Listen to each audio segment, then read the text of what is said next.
हरे कृष्ण। तो सभी भक्तों का सूरत इस्कॉन श्री श्री राधा दामोदर मंदिर जहांगीरपुरा के प्रातःकालीन इस भागवत क्लास में सभी भक्तों का हार्दिक स्वागत। भागवत में 10:85 श्लोक चल रहा है और हमने जैसे देखा कि परीक्षित महाराज की कथा सुनने की रुचि दिन ब दिन और बढ़ रही है। भगवान हमें भी ऐसा आशीर्वाद दे कि हमारी रुचि भी दिन ब दिन बढ़ती जाए। ये कथा अब से शुरू हो रही है और बहुत ही सुंदर कथा है, जिसमें 2 अध्यायों में भगवान श्री कृष्ण और सुदामा की मित्रता का वर्णन है। और इससे हमें पता चलेगा कि वास्तव में हमारा असली मित्र कौन है, हमारा असली शुभेच्छक कौन है, मित्रता किससे करनी चाहिए। द्वारका में भगवान कृष्ण से सुदामा की भेंट, ये 80वां अध्याय है और साख्य भाव की अद्भुत कथा का इसमें वर्णन है। इस कथा के सार को अगर हम पहले समझ लें तो हमारा मन कुछ ज्यादा लगेगा। इस कथा का सार ये है कि जो कोई भी व्यक्ति भगवान श्री कृष्ण और सुदामा की इस भागवत कथा को प्रेम और हृदय से ध्यान पूर्वक सुनेगा तो उस भक्त के जीवन में कभी भी दरिद्रता नहीं आएगी। अगर दरिद्रता है भी तो निकल जाएगी, यानी वो कभी गरीब नहीं होगा। प्रसंग इस प्रकार है, सुदामा कौन है? एक तो ब्राह्मण है, दूसरा भगवान का भक्त है, तीसरा भगवान का सखा है। और भगवान के भक्त भगवान के बहुत प्रिय होते हैं। इसमें वर्णन आता है कृष्ण आश्रित सखा कश्चित्। सुखदेव गोस्वामी बताते हैं कि कृष्ण का एक मित्र था, गरीब ब्राह्मण, जिसका नाम था सुदामा। कृष्ण आश्रित सखा, सखा का अर्थ क्या होता है? जो साथ साथ खाने वाला होता है, जिसके साथ हमारा प्रेम ऐसा हो, जिसके साथ हम बैठकर जीवन की हर बात खोलकर एक दूसरे को आदान प्रदान करते हैं, साथ में खाते हैं, दिल खोल करके अपना मन उसके सामने खोल देते हैं, वो अपना मन हमारे सामने खोल देता है। और उसमें भी कृष्ण जैसे, भगवान जैसे सखा अगर हमें मिल जाए तो हमें अपना हृदय भगवान के सामने खोल देना चाहिए। परंतु हम आज के संसार के उदाहरणों से देख रहे हैं कि समाज में आज जिसको दोस्ती कहा जाता है, सखा कहा जाता है, वो कितने स्वार्थी होते हैं। ऐसे ऐसे लोग आते हैं कि दोस्ती करके हमारे घर में आते हैं और हमारे घर से हमारी बहन पे नजर रखते हैं, या घर से चोरी करके कुछ ले जाते हैं, हमारे धन को छीन लेते हैं। कभी कभी आप न्यूज में देखोगे एक दोस्त ने दूसरे दोस्त का मर्डर कर दिया। समाज की दोस्ती, जो दोस्ती को, मित्रता को, मैत्री को कलंक बनाती है, ऐसी स्वार्थी दोस्ती है आज। पर दोस्ती यानी मित्रता किससे करनी चाहिए? हमारा असली मित्र कौन है, हमारा रियल दोस्त कौन है? वो है भगवान श्री कृष्ण। ये हम जब इस सुदामा के प्रसंग को सुनेंगे तब हमें पता चलेगा। कृष्ण आश्रित सखा कश्चित्, ये सखा जो थे ये कृष्ण के मित्र थे। और कैसे थे? ब्राह्मणों ब्रह्मविदम, यानी कौन से? ब्रह्मविदम, ब्रह्म को जानने वाले, अर्थात भगवान को जानने वाले, ब्रह्म जानाति इति ब्राह्मण। और ब्राह्मण के सारे गुण उसके अंदर पूर्ण मात्रा में, जैसा कि भगवान भगवद गीता में 18वें अध्याय में ब्राह्मण के गुण बताते हैं। शम दम तपो शौचम शांति राजन एवं ज्ञान विज्ञान आस्तिकम ब्रह्म कर्म स्वभाव। ये ब्राह्मण के अंदर ये सब गुण होने चाहिए तो वो रियल ब्राह्मण है। क्योंकि व्यक्ति अपने गुण और कर्म के अनुसार ब्राह्मण बनता है। सिर्फ नाम का ब्राह्मण नहीं, 2 रुपए का जनोई पहन करके कोई ब्राह्मण नहीं बन जाता। उसके अंदर ब्राह्मण के गुण और कर्म होने चाहिए। ऐसा नहीं है, जैसे हम समाज में भी देखते हैं, कोई बोलते हैं कि हम तो ब्राह्मण कुल में हमारा जन्म हुआ है, हम तो बचपन से जन्म से ब्राह्मण है। पर देखिए, हम शास्त्र में ही देखेंगे तो पुलस्त्य ऋषि के पौत्र थे। पुलस्त्य ऋषि ब्राह्मण थे और उसके पौत्र रावण जो असुर हुए। ब्राह्मण कुल में भी उनका जन्म हुआ, पर वो कर्मों से गुण से असुर बने। और प्रहलाद महाराज को देखिए, हिरण्यकशिपु के घर, असुर के घर पैदा हुआ, पर क्योंकि गुण और कर्म ब्राह्मण के थे, इसलिए वो ब्राह्मण कहलाए। भगवद गीता में भगवान बताते हैं ना 4:13 चातुर्वर्ण्यमय आश्रिष्टम गुण कर्म विभागश, गुण कर्म विभागश। गुण और कर्म के अनुसार व्यक्ति ब्राह्मण बनता है। ऐसा हम भौतिक समाज में भी देखते हैं कि डॉक्टर का बेटा जरूरी नहीं है कि डॉक्टर ही बनेगा। उसको जब तक वो डॉक्टर की पढ़ाई नहीं करता वो डॉक्टर नहीं बन सकता। या वकील का बेटा हो तो जरूरी नहीं है वकील बनेगा, वो वकालत पढ़ेगा तो ही वकील बनेगा। इसी प्रकार चाहे ब्राह्मण के घर जन्म क्यों न लिया हो, जब तक ब्राह्मण के गुण उसके अंदर नहीं आते वो ब्राह्मण नहीं बनता। क्योंकि शास्त्रों में बताया गया है जन्म से तो सब शूद्र ही है। जन्म जायते शूद्र संस्कार आदि द्विजते वेद पठात भवेत विप्रो ब्रह्म जानाति इति ब्राह्मण।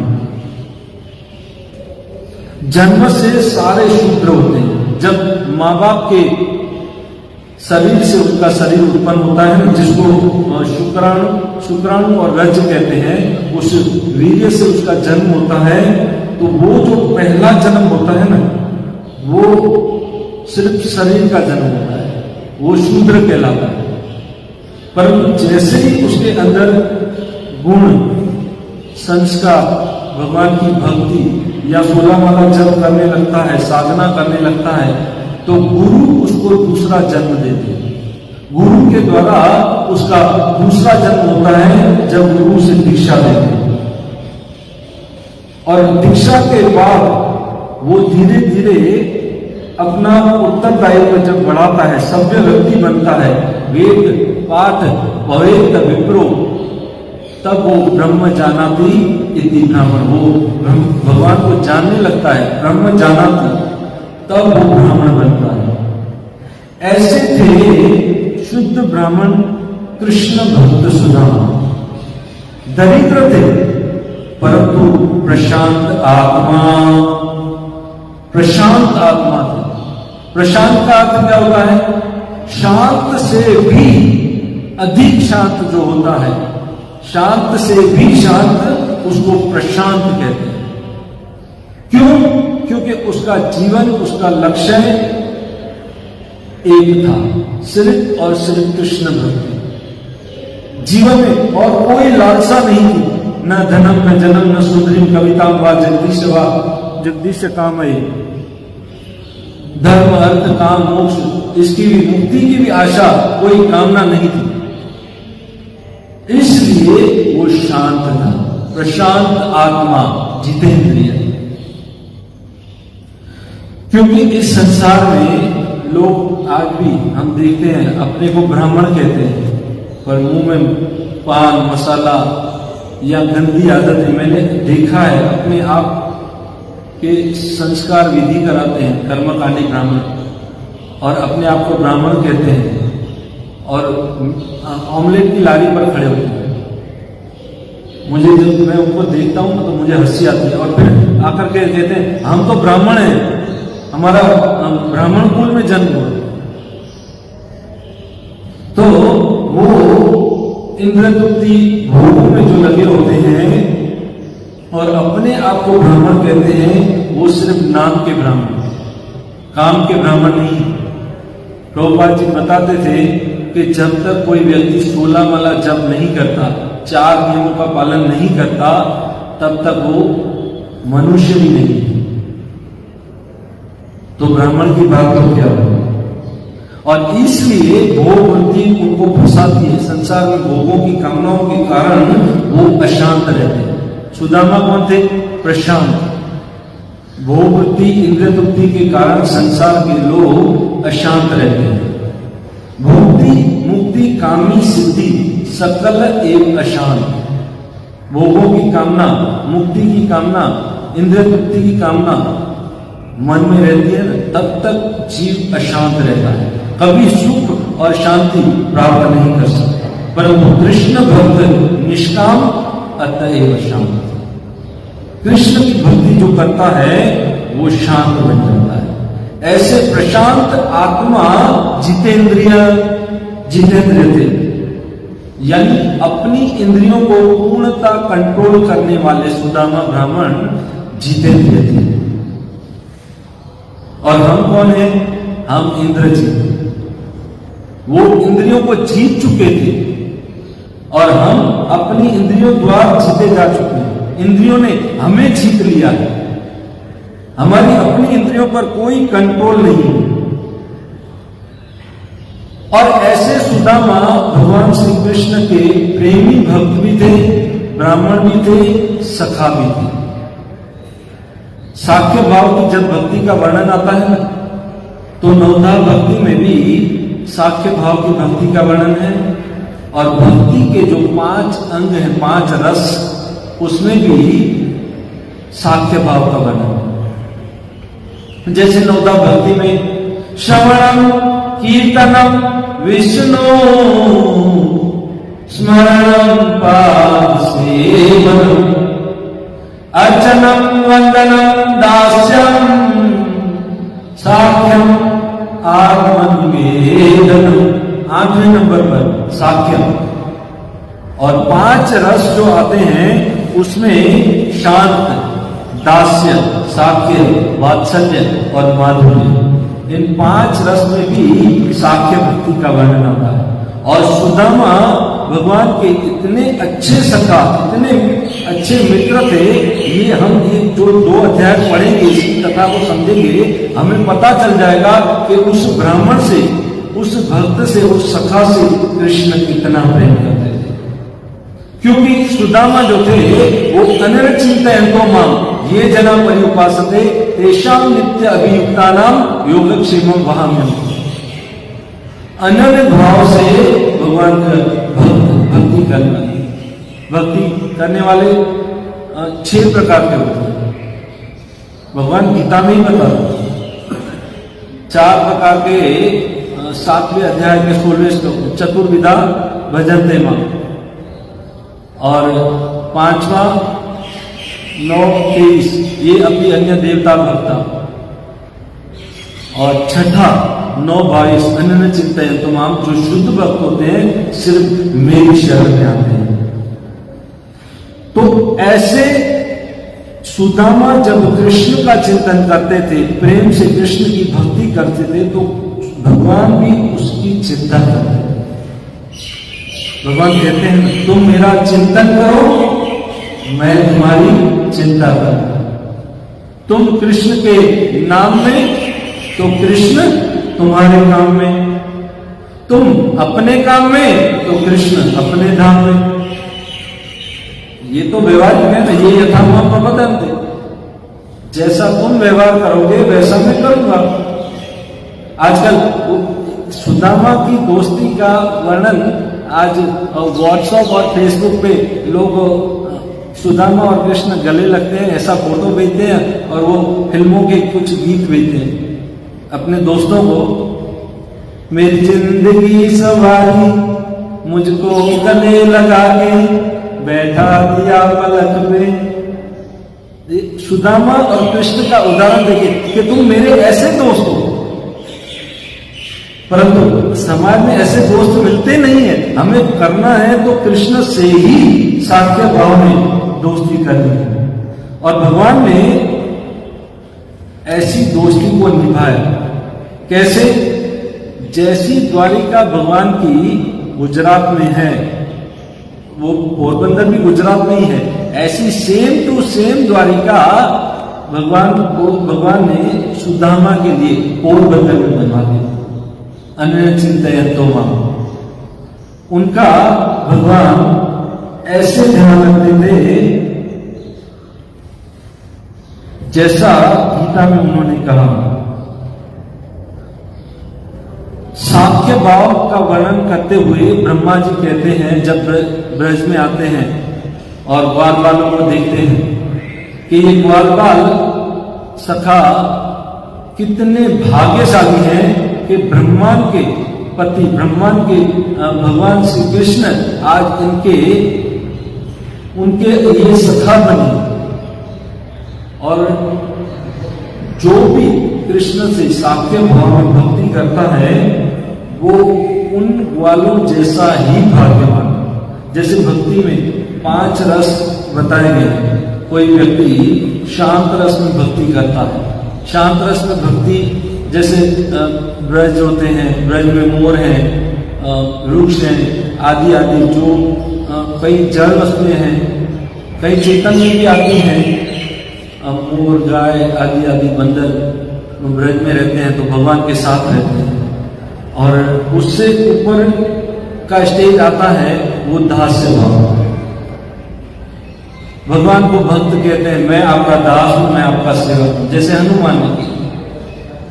और उसके ऊपर की कैटेगरी आती है वो है साख्य भाव, जिसमें भक्त भगवान से कहता है तुम और हम सरीखे,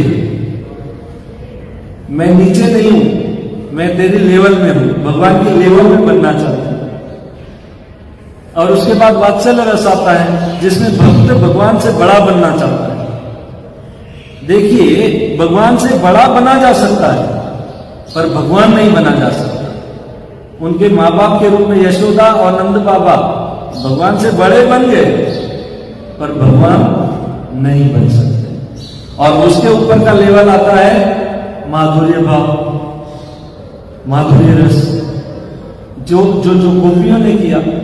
इतना प्रेम करती थी गोपियां कृष्ण से, कृष्ण को बिंदास गाली दे देती। और भगवान स्वयं कहते थे कि ये गोपियों की गाली ब्रह्मा जी की जो स्तुति है उससे भी ज्यादा मुझे अच्छी लगती है, मीठी लगती है। तो ये 5 रसों का वर्णन भागवत में भी आता है कि भक्त को इस प्रकार से भगवान से संबंध स्थापित करना चाहिए। और इसमें सुदामा जो है वो साख्य भाव में कृष्ण भक्ति कर रहे हैं। और साख्य भाव के उदाहरण बहुत सारे शास्त्रों में, भागवत में अगर सुनेंगे, रामायण में, तो विभीषण ने साख्य भाव में भक्ति की। भगवान ने विभीषण को लंका दे दी। क्या क्या किया भगवान ने उनके लिए। सुग्रीव ने साख्य भाव में भक्ति की। भगवान सीता को लेने के लिए लंका आए थे। जय श्री राम भगवान गोपाल जगन्नाथ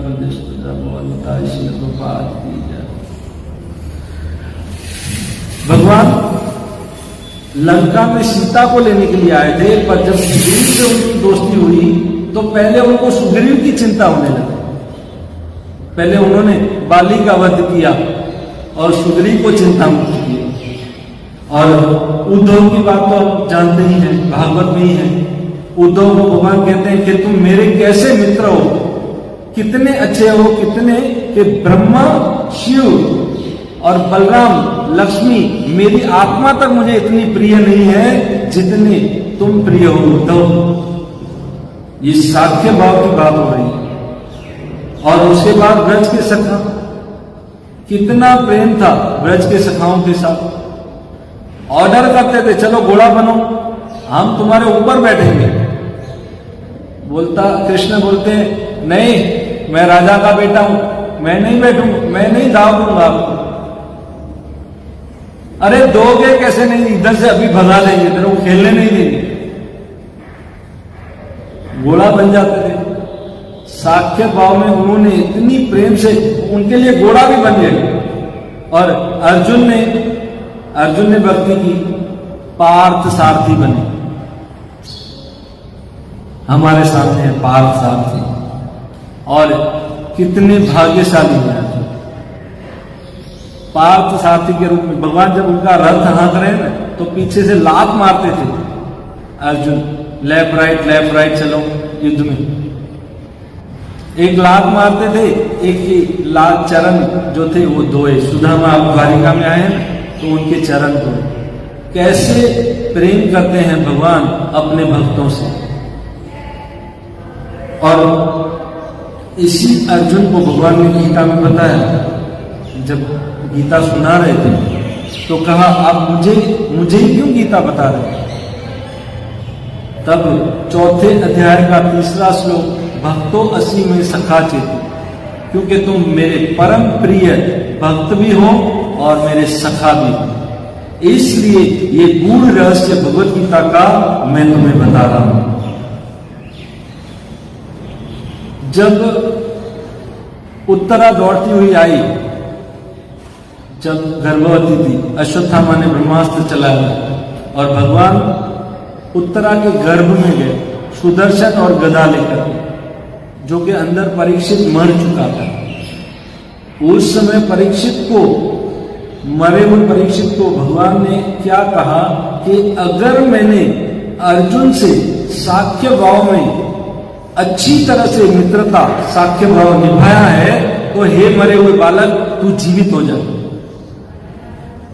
और वो परीक्षित जीवित हो गए। यानी कहने का अर्थ है कि साख्य भाव में भगवान भक्तों से कितना प्रेम करते हैं।